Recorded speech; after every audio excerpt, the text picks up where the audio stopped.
Have you ever heard the term smart home and immediately pictured something out of a sci-fi movie? A house packed with confusing, blinking gadgets that constantly beep at you while you frantically tap at your phone? It is easy to assume that making your house smart means buying a mountain of tech you don't need, or hiring an electrician to wire your entire living room like a spaceship. The truth is simpler. At its core, a smart home is a handful of normal devices, like light bulbs or a thermostat, that you can control without having to physically walk over to them. You can control them from your phone, set them on a schedule so they run automatically, or have them trigger when something else happens, like a porch light turning on the moment you pull into the driveway. The goal is to use a few basic tools to fix small daily annoyances, like forgetting to lock the door or wanting to stay in bed while the hall light is still on. Building a smart home used to mean juggling separate apps that didn't talk. That headache is over thanks to Matter, a universal language letting devices connect directly.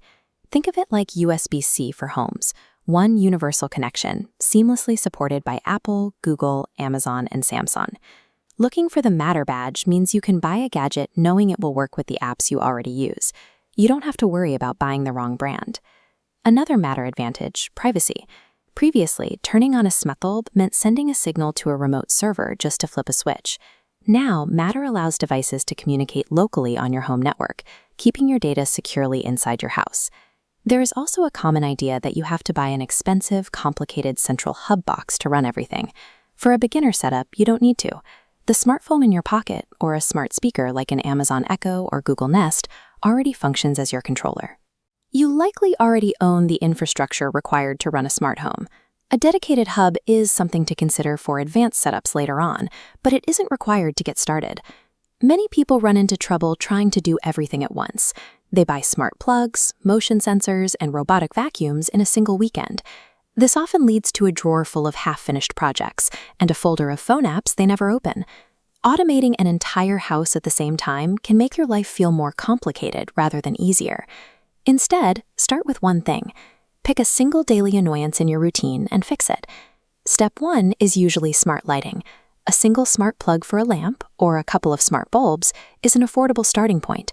It lets you experiment with schedules and remote control with very little commitment. Once you're comfortable telling a lamp when to turn on, step 2 is a smart thermostat. This chart shows how your energy savings eventually cover the initial cost of the device. Because a smart thermostat schedules your heating and cooling based on your routine, it can pay for itself over time. Step 3 is adding smart locks and doorbell cameras. These should come last because they involve your home security.